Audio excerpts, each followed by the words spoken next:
Stock market trading याचा doctor Babasaheb Ambedkar यांच्याशी काय संबंध असा प्रश्न तुम्हाला सुद्धा पडला असेल तर याच प्रश्नाचं उत्तर मी तुम्हाला देणार आहे.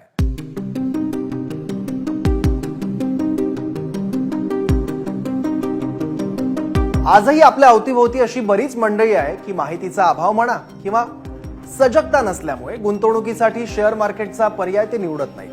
शेअर बाजाराबद्दल सुस्पष्ट माहिती उपलब्ध असताना सुद्धा स्टॉक मार्केटमध्ये गुंतवणुकीसाठी त्यांचं धाडस होत नाही. पण जवळपास 107 वर्षांपूर्वी एका मराठी माणसाने स्टॉक मार्केट इन्व्हेस्टमेंट कन्सल्टन्सी स्थापन केली होती असं मी तुम्हाला म्हटलं तर तुम्हाला विश्वास बसणार नाही, पण हे खरं आहे. ज्या स्टॉक मार्केटमध्ये मराठी माणसाचा टक्का वाढण्यासाठी 2021-22 उजाडावं लागलं, त्याच स्टॉक मार्केटमध्ये डॉक्टर बाबासाहेब आंबेडकरांनी 107 वर्षांपूर्वी पाऊल ठेवलं होतं.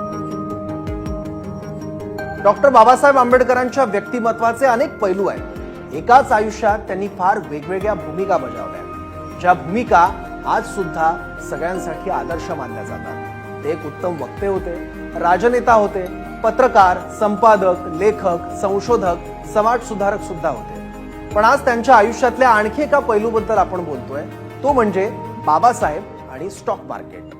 1917 मध्ये बाबासाहेब आंबेडकर हे कोलंबियातून शिक्षण घेऊन भारतात परतले आणि आल्यानंतर लगेच त्यांनी एका कंपनीची स्थापना केली. कंपनीचं नाव काय होतं तर कंपनीचं नाव होतं स्टॉक अँड शेअर्स. कंपनीचं ऑफिस होतं दलाल स्ट्रीटवर, जिथे आज बॉम्बे स्टॉक एक्सचेंजची भव्य इमारत उभी आहे. विशेष म्हणजे तेव्हा बाबासाहेबांचं वय होतं फक्त 26 वर्ष.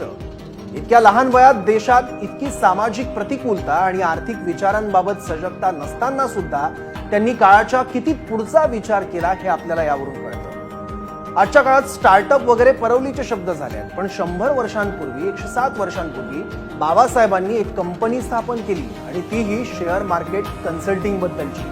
म्हणजे त्यांचा आर्थिक विचार सुद्धा किती आधुनिक आणि प्रॅक्टिकल होता याची प्रचिती यावरून येते. इतके सगळे सोर्सेस आणि माहितीचा भडीमार आजच्या काळात उपलब्ध असताना सुद्धा शेअर मार्केटकडे वळण्याची अनेकांची हिंमत होत नाही किंवा अनेकांचं अज्ञान सुद्धा आडवं येतं. पण सेन्सेक्स निफ्टीच्याही 50 वर्ष आधी बाबासाहेबांनी चक्क स्टॉक मार्केट कन्सल्टिंग कंपनीची स्थापना केली होती. काळाच्या किती पुढचा दृढ आर्थिक विचार करण्याची या माणसाची क्षमता होती ते यावरून कळतंय. सुरुवातीला स्टॉक मार्केट अँड शेअर्स या कंपनीने चांगला परतावा दिला. आता 2024चा जरी विचार केला म्हणजे आजच्या काळातला, तर आज सुद्धा अनेकांना करन्सी ट्रेड हा काय प्रकार आहे हे माहिती नाहीये. अनेकांनी तर याबद्दल ऐकलंही नसेल. आज गुंतवणुकीसाठी इतके प्लॅटफॉर्म आणि शिकण्यासाठी सगळं उपलब्ध असून सुद्धा करन्सी ट्रेडर तुम्हाला बोटावर मोजण्या इतकेच सापडतील.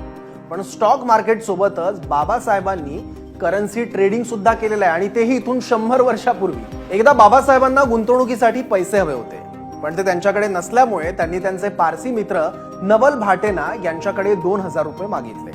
आता तुम्ही म्हणाल कर्ज काढून गुंतवणूक कोण करतं, पण ज्याला रिस्क रिवॉर्ड आणि रेअर अपॉर्च्युनिटी आणि ग्लोबल इकॉनॉमिक्स कळतं तो उधारीवर घेतलेल्या पैशातून सुद्धा भांडवल उभं करू शकतो आणि रिटर्न मिळवू शकतो, हे बाबासाहेबांनी सिद्ध केलं.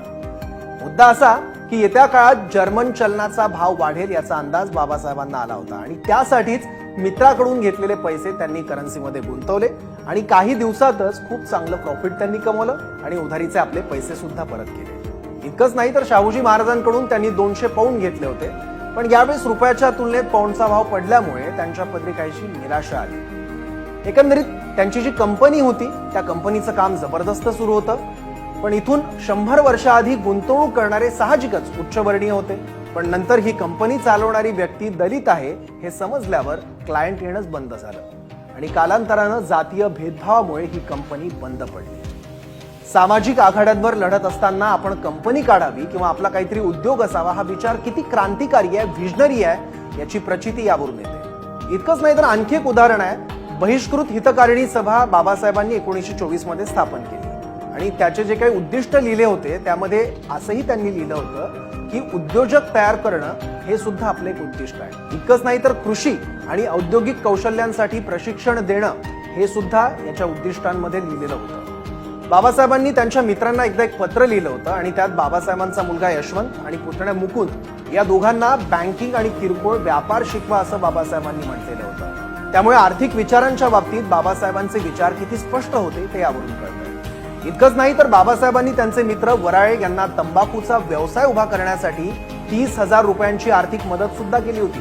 आणि इतकंच नाही तर मालाला बाजारपेठेत खरेदीदार मिळावे म्हणून त्यांनी अनेकांशी पत्रव्यवहार सुद्धा केला होता. त्यामुळे बाबासाहेबांबद्दल बोलताना त्यांचा हा सुद्धा पैलू आपल्या डोळ्यासमोर ठेवणं गरजेचं आहे. आणि हीच बाबासाहेबांना खरी मानवंदना ठरेल. एबीपी माझा, उघडा डोळे बघा नीट.